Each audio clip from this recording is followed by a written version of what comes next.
Hello beautiful people, welcome back, alive on the farm. Today, propagating grapes and how easy it is to get your own beautiful homegrown grapes. You don't gotta be buying the commercials from the commercial grapes from the stores. Definitely support organic from a sulfite standpoint, at least. Pay the extra buck. Much more quality of product too, organic, but even better yet, you could be growing them at home. Super easy plant to propagate. I've turned one plant, a variety that works in my area, one plant into about 57 to 60, 70, something like that, we'll just say, in about 3 years.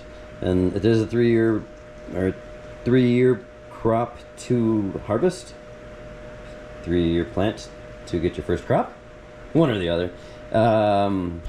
But then after that, you're good for 15 to 25 years, I've heard, depending on variety and depending on location and how good you take care of it. So, beautiful plant. Yeah, we're going to get into it. It should be a short one on how to easily grow all the grapes you need.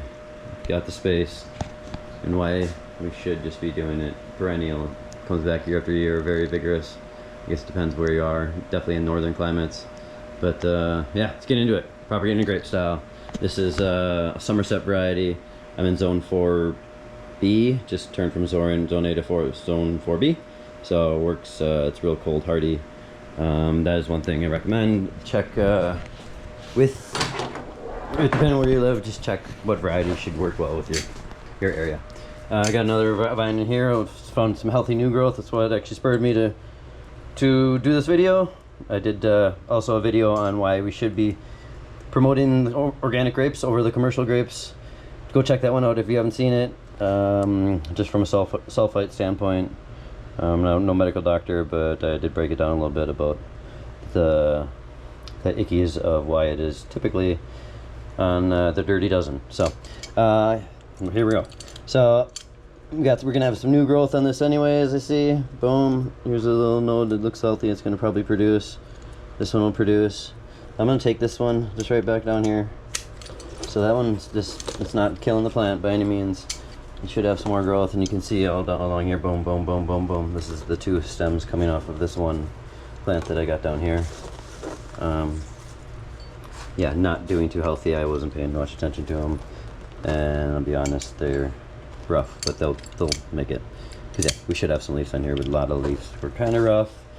I've been transitioning in and out of beautiful room with different plants in there. It's my legal grow room, legal in the state, so kind of stay away from that. But all right, so we're gonna cut it here. These all should be little spots that can grow roots. Rooting zone. I don't know the exact term for it, but I think it's like a rooting zone, rooting zone, rooting zone. So if we can get all 3 of those buried to give most potential growth, that would be the best. You also don't really want too skinny of ones. I've learned just the bigger the stem, bigger, more diameter in the stem, it definitely has more chance to survive doing this. I actually might turn this into 2. Let's do 2. That one kind of just fell off as I was touching it, so that one. But we can see if we can get this one to catch. Boom. Is it off? And then I'll cut it here. And then we can see, and then we'll cut it up here.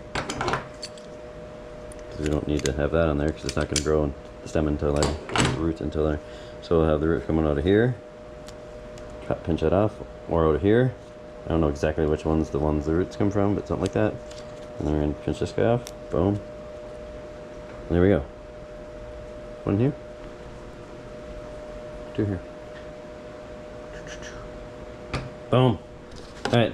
What I used for potting mix was little peat, just for the amount that we can get.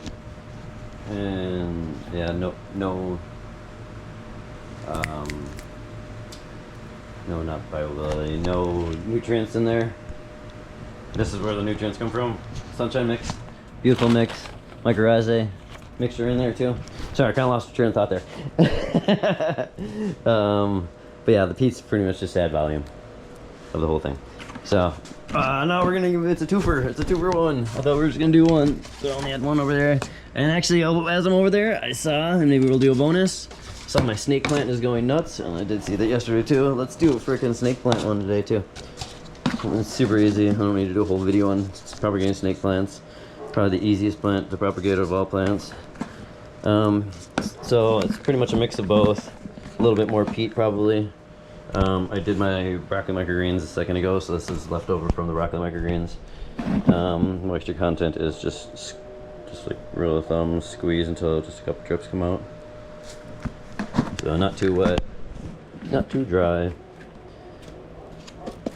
A little like that, tap it a little bit, boom. Not too much tap it, you don't want to compact it, but you do want a nice foundation kind of set in there.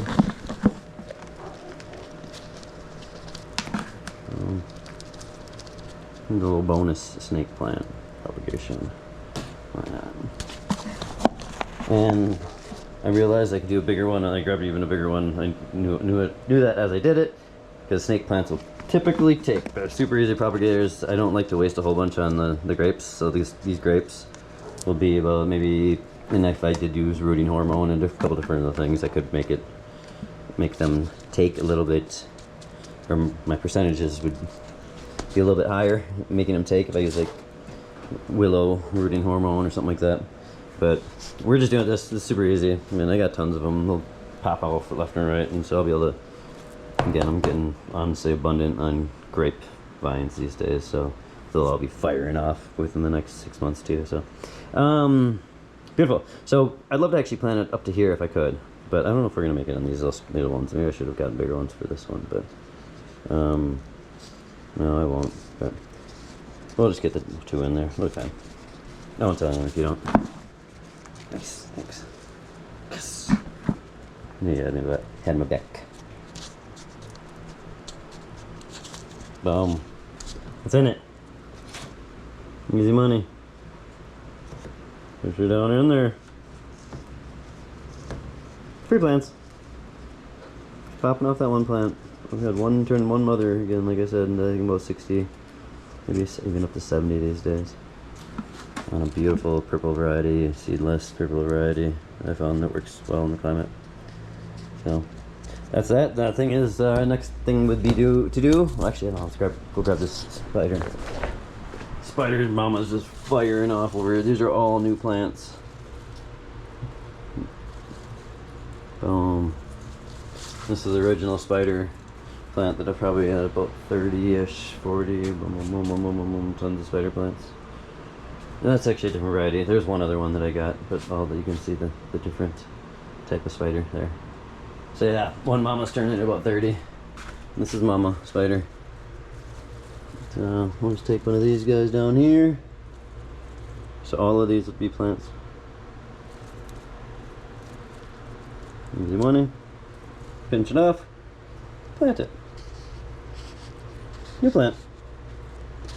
Look how easy that was. I can sell this plant for like $5.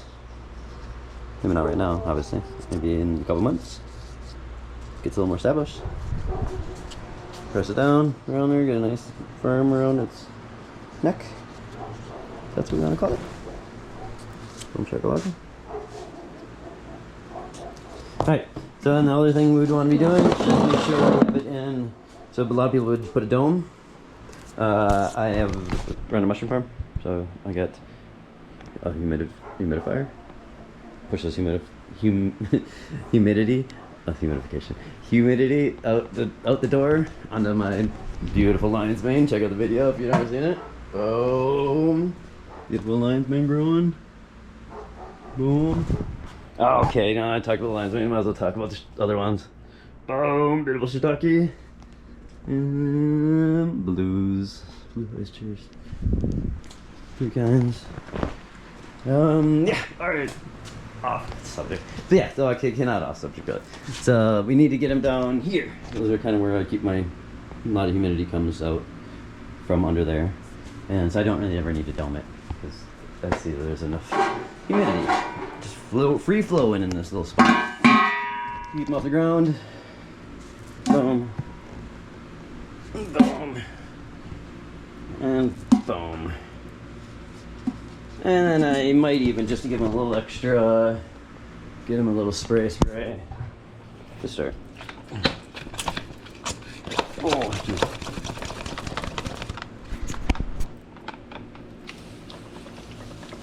Well, that's it. Leave them there for like 3 days, 5 days, and then get them into easier lights.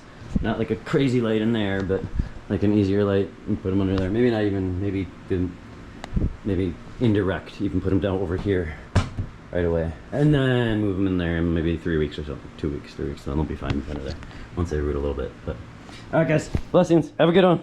See you soon.